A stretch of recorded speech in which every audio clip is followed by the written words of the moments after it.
Off the Pacific Ocean. Good morning, good evening, wherever you may be across the nation, around the world. I'm George Noory. Welcome to Coast AM. Next hour, up next, Mitch Battros joins us, earthchangesmedia.com. What is happening to the planet? Well, maybe Mitch will shed some light on this for us when we come back on Coast AM. And welcome back to Coast. I'm George Noory. In a moment, we'll take your phone calls as well. Those of you who are experiencing this incredibly harsh weather, check in with us. Mitch Battros with us, of course, his website, earthchangesmedia.com. He monitors all these earth-changing situations for us. Mitch, I can't remember a time where the entire state in the country was just in upheaval, where areas that aren't supposed to get a lot of rain are getting deluged, and areas that should, they're just drying up like crazy. What's going on? Well, I bet your father would remember. It's just that it has happened. The Earth has seen it many times before, and really just, say, last generation, 2 generations ago, for most people, probably their grandparents, certainly did witness this. What I'm finding, George, is really this phenomena is, to me, having studied this and written about it, is really more than just about the records and what's happening. What I am finding fascinating is why haven't we done anything different? Explain. Think about it, George. Would your mother have ever thought we would see a Dust Bowl again? I would think that we would, perhaps naive, think that we would have the technology 5 decades from then to be better prepared for these cyclical events. But here we are experiencing things that we saw in the late 1800s, early 1900s. But are we any better prepared? Well, didn't we learn? Because wasn't the Dust Bowl caused in part, Mitch, because they scraped the land, they took all the vegetation down, and then there was nothing to prevent that soil from being kicked up when the Dust Bowl started? That's partly true. It was the Oklahoma deal. I can't remember what it was called, where people, the government was giving land away free. I think it was maybe like 125 acres to each family, and that's the time when they jumped on their horses, literally, and wagons, and went and got their land.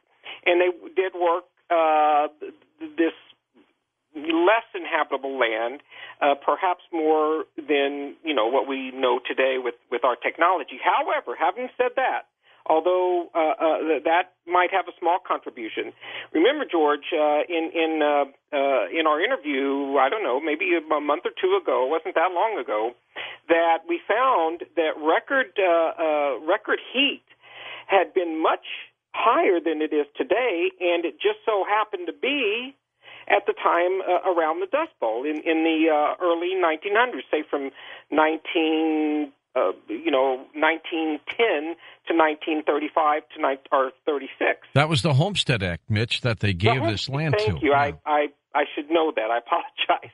The Homestead Act, exactly. And the most highest temperatures on record that we've seen were between 1925 and 1935 or thereabouts. And I'm talking up to 130 degrees. Places like Kansas, Arkansas, Texas, I imagine even parts of Missouri.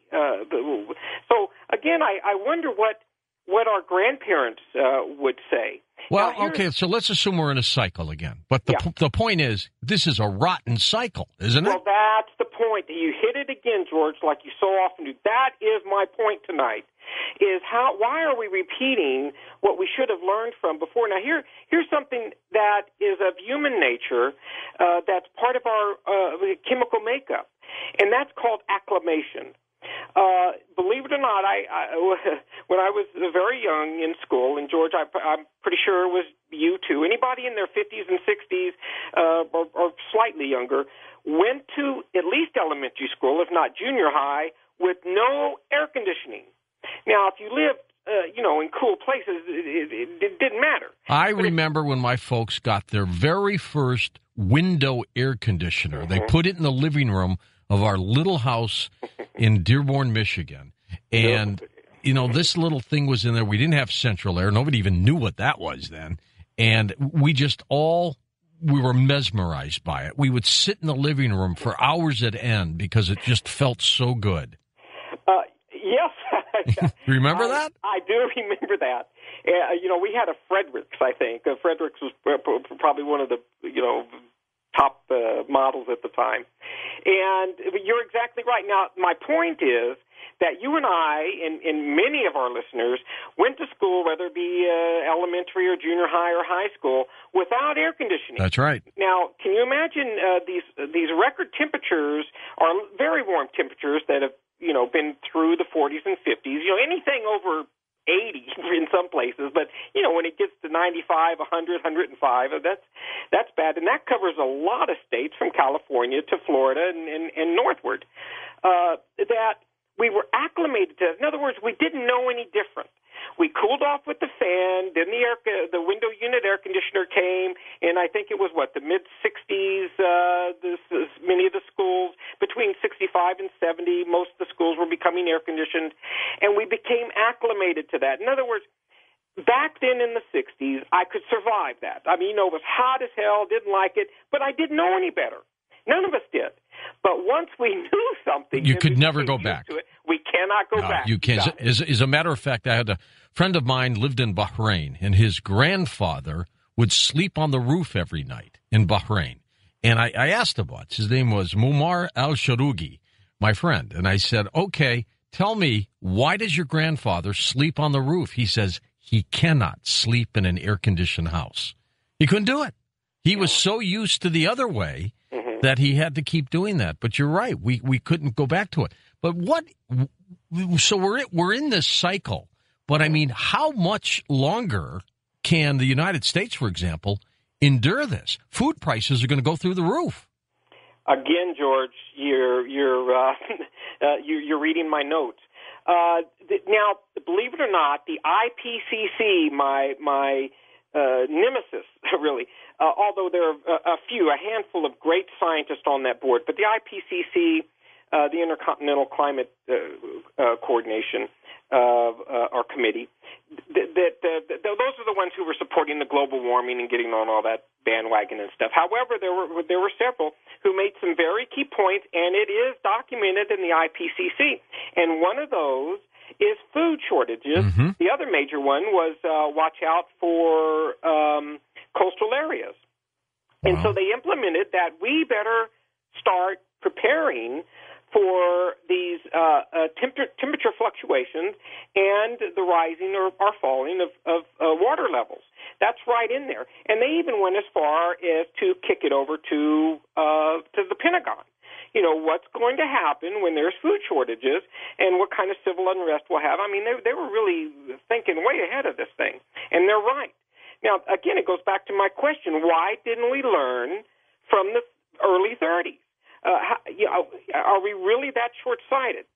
Then, like your first guest on tonight, then I think, well, wait a minute. Maybe this really isn't about knowledge, in this case, scientific knowledge.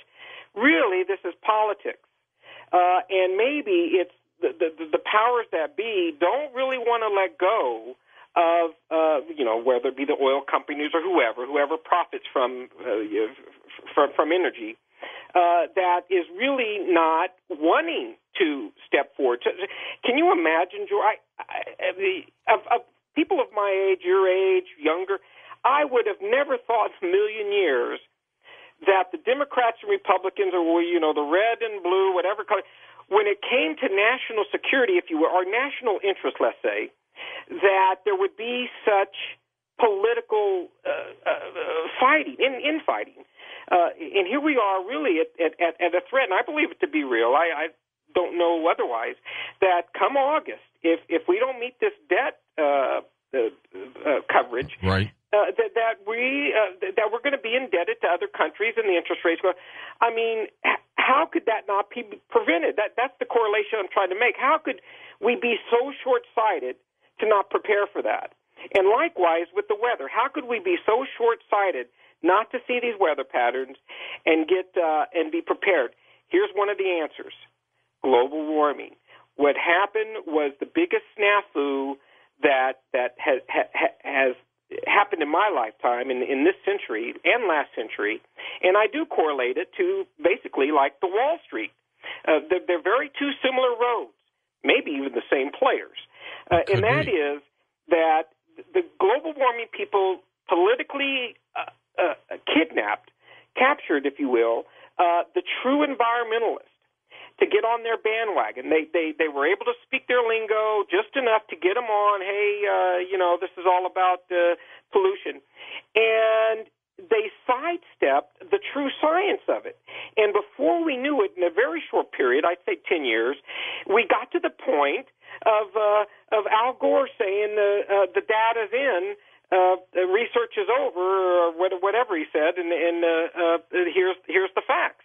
Kind of a George Bush, you're either with me or you're a polluter. In the case of global warming. But this is a situation.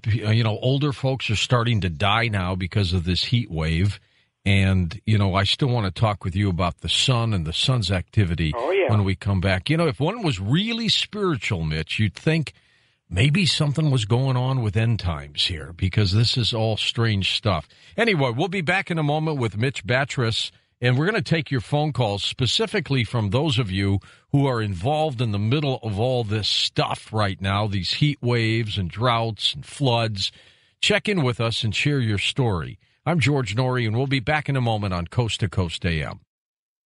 Next hour, Professor Richard Wiseman joins us as we talk about his work in paranormal research and a little bit of luck as well that he has been studying. When we come back with Mitch Battros, we'll take your phone calls as we talk about the incredible heat wave, the droughts, the floods, the earthquakes that is occurring right now on good old planet Earth. Mitch, before we take some calls, what's happening with the sun? What kind of activity there can we expect? That's exactly where I want to go, George. I'm going to tell you all about it. I'm going to give you the answer that all your listeners have perhaps tuned in for. And you're right, it has to do with the sun. And I'll make a highlight right now. I got a lot of emails after our show when I announced prior to the formal announcement from NASA about the end of cycle 24 and cycle 25. Mm-hmm. Most was very positive. It was really great. There were a few in the science community that they weren't real happy that I told the truth of what the revealing was going to be, which is to me very good news. So we were just so right on. Actually, let's go into that now. Here's the answer. All right, go. The answer is the sun. It's even beyond the sun. It goes beyond our solar system and really directly related to the universe. We're learning all that just in the last 5 years. Literally every month has been astounding. Today is no less important, and here's why. There's two things that I'm going to tell you what excites me, and then I'm going to tell you what frightens me. What excites me is my research has been right on. What frightens me is my research has been right on. Yeah, exactly. Remember, George, I disclosed to you one of the four highlights that they were going to disclose, one of which is that they're finding that there's something going on with the sun where a less potent solar activity, so instead of an X-class flare, an M-class flare, that something's going on, that the M-class flare, even a high C-class, is doing something that's projecting a strength of charged particles, solar winds, and it's causing a great deal of havoc with the solar system as a whole, with Earth in particular. And that's twofold. One is that these charged particles seem to have some type of different makeup to it. I call it a narrowing of a beam. Well, I think this has a tremendous amount to do with what's happening on the planet right now. Oh, everything. All right, here's what just came out today. Truly, this was just released today. I just got it a few hours ago.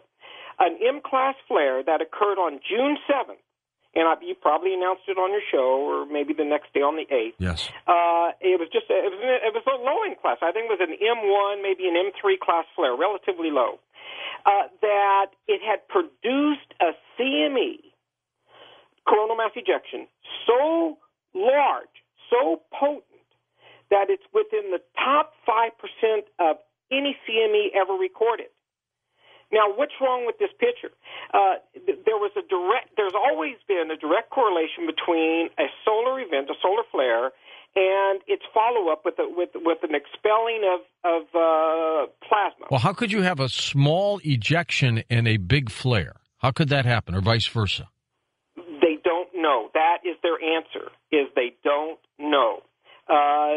They're using words like, quote, in terms of raw power, this really was just a small, a medium-sized eruption, but it had a uniquely dramatic appearance and a punch that rated in the top 5% of all CMEs.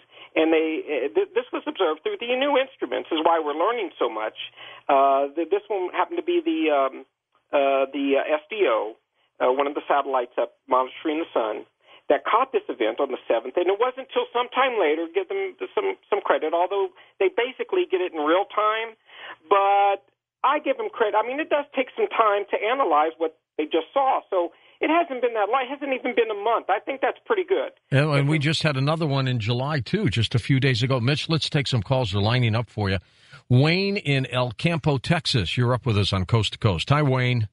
Yes, sir. I just have a couple of questions for your guest as far as global warming goes. Sure. The heat wave that we're experiencing now all across this country, they keep talking about global warming, but I'm curious on whether or not it has something to do with the ozone layer being eroded all these years, and now we're paying the price for it. And I've also noticed that I just don't see any bees flying around anymore, and I haven't seen a hummingbird in Texas in over a year. That's an interesting. Well, we know we've had some bee shortages. I don't know if that has anything to do with the weather here, but go ahead with his first one, Mitch. I don't know. I don't know about that. I haven't been following the bees in particular. But the ozone layer. The ozone layer, most people believe that it had to do with us, again, with pollutants and certain filaments. Well, the latest instruments and the latest data says that it had very little to do with the ozone layer depletion. That it actually had to do with the strength, especially of cycle 23, of the charged particles. That's strictly documented. Mm-hmm. So 60% of what happened with the depletion of 60% was mostly due to this to the weather events, specifically the sun. Mitch, let me ask you a question. Is the planet dying? No. We're going through a rough time, and that's I don't want to dismiss that by any in any way. It's hot, and there's going to be water shortages, and there's these droughts, and it's a miserable time. I'm upset that we didn't better prepared. We could have. We've certainly known about it. Even, like I said, the IPCC knew that it was coming, except they chose to relate it to a political agenda instead of focusing their energy on, regardless of the cause, let's prepare for the outcome. And here we are. All right, let's go to Poto, Oklahoma, east of the Rockies. Robin's with us. It's got to be hot there, Robin, huh? Oh, yes, it's very hot here, George. It is so hot. What I'm doing to save water is I save my dishwater, my rinse water, and we have a pot in our sink in the bathroom. There's a bucket under there, and it's going onto the lawn. We're trying to save our lawn. It's dying. Everything. It's so hot. Are you on city water or well water out there? City water. And have they restricted everybody? Not yet. Okay. Not yet. But what I wanted to know, I was curious. We have always gotten like a lot of hot, but with the humidity, we do not have humidity like we used to. Well, we had a lot in St. Louis, but we got a lot. I'm in Texas at the moment. We got a lot here. but without humidity means there's no moisture in the air, Mitch, right? Well, that's right. Yes. I have bands right now. Yeah. So. Go ahead, Mitch. I haven't received any reports of any unusual shifts as far as humidity. Nothing seems to be, on anybody's radar screen surrounding that. Mostly it's been, of course, about what's happening. Well, why are there droughts and why are there floods? It's the jet stream. What controls the jet stream? Well, the magnetic field. And what controls the magnetic field? Back to those CMEs and these charged particles that don't just come from the sun. They come from celestial orbs as well. And how about the ocean currents? Well, that's right. It has a direct causal effect on the ocean currents. It's a symbiotic relationship between the jet stream and ocean currents. Now, in today's news as well, they found 12 more undersea volcanoes. Now, when we talk about volcanoes, we got to talk about the Earth's core, the mantle in general. What's happening, George? The Earth is not dying; it's going through a shift, and your intuition is correct. That we're in the middle of a really significant event that's occurring. There is such a thing as a pole shift. It's gradual. It's kind of like the Mayan calendar. December 21st. It's not like flipping a switch. The shift has already started. That's right. The pole shift has already started. It's a gradual procession, and as we get a little further into it, the magnetic north will bounce around not just 2 degrees, but maybe 30 degrees. And maybe bounce down to lower latitudes, then go back up, then back down, and then we experience the full polar shift. And I think there's a good chance it will happen in many of our lifetimes. In other words, in the next 20 to 40 years. Let's go to Fresno, California, west of the Rockies. Stan, thanks for holding. Go ahead.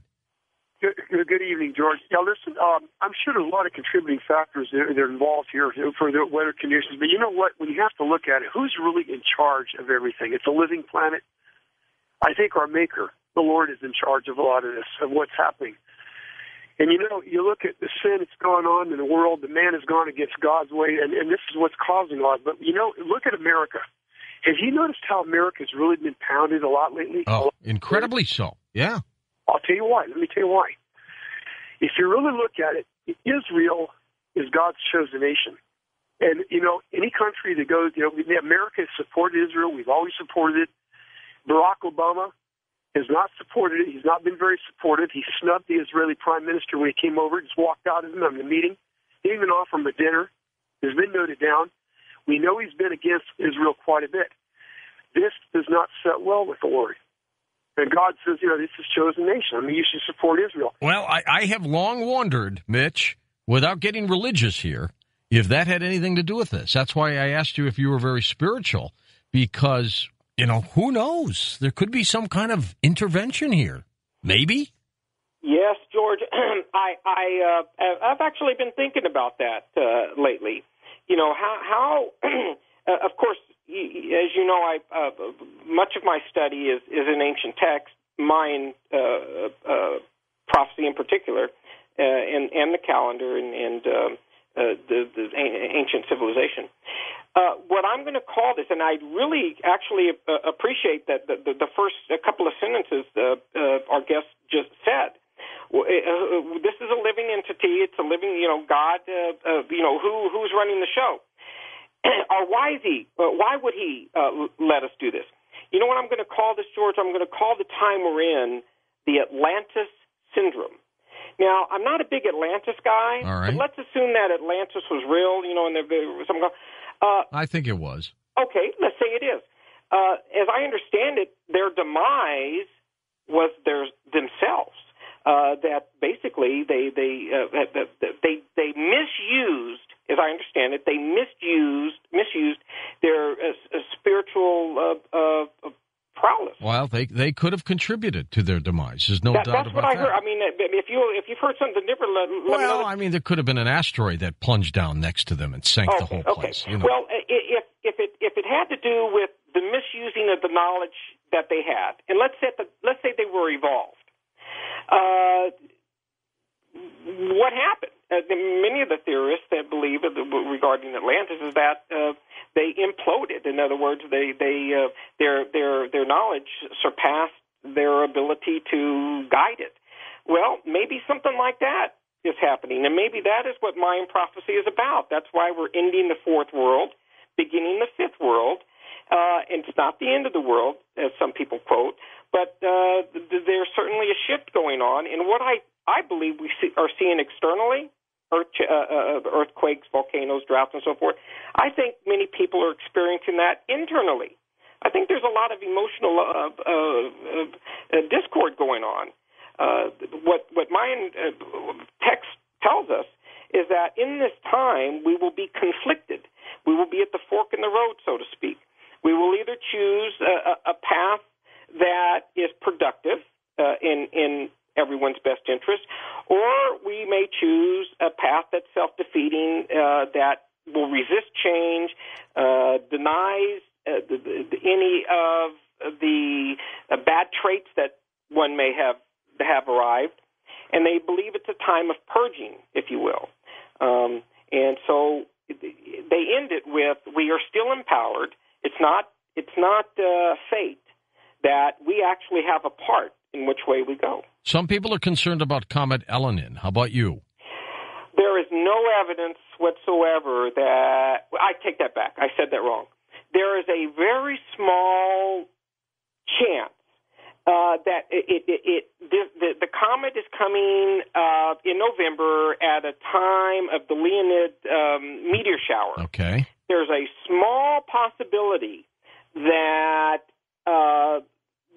the comet, and they're 2%, some is even high as 7%, that the comet could have an effect, whether it be a gravitational pull or direct collision with one of the meteors.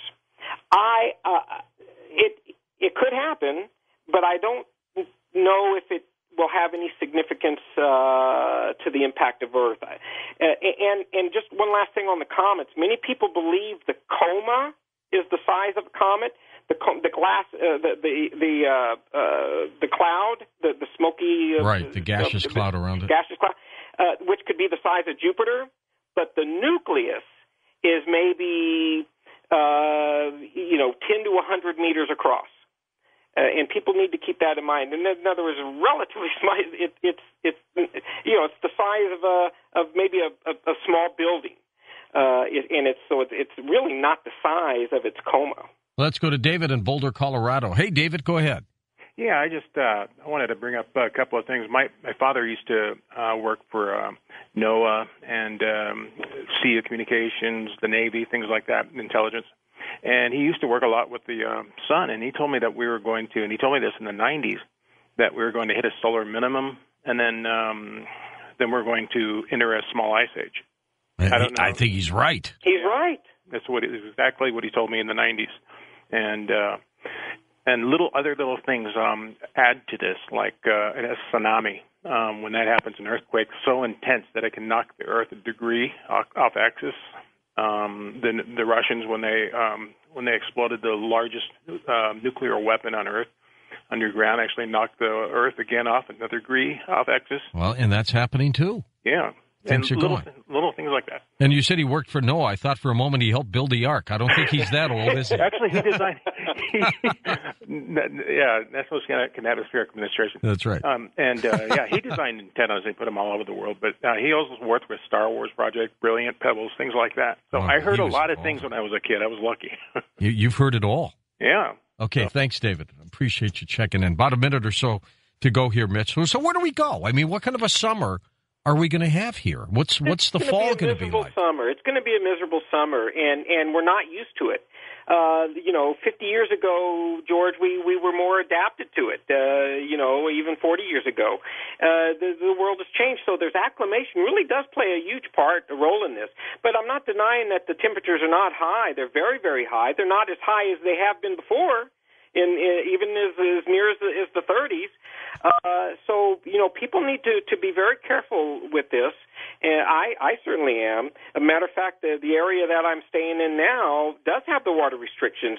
15 minutes, 1 day a week is all we can use to water the grass or something. That is something. Yeah. That is something. All right, Mitch, my friend, give us your website, would you? EarthChangesMedia.com, and because of you, George, and what's been going on, I've got a special going on right now. I hope you agree, but we've worked hard at bringing you the first-hand information from all the agencies, NASA, NOAA, and so forth, and all the amateur communities, such as the amateur astronomers and so forth. If you're interested in this stuff, we get it first, and you will have some very strong backed up information. We don't play around. All right, you got it. Mitch Battros. Up next, we're talking about the paranormal side of this planet and elsewhere on Coast to Coast AM as we go live to the United Kingdom. Stand by. I'm George Noory, back in a moment on Coast to Coast AM.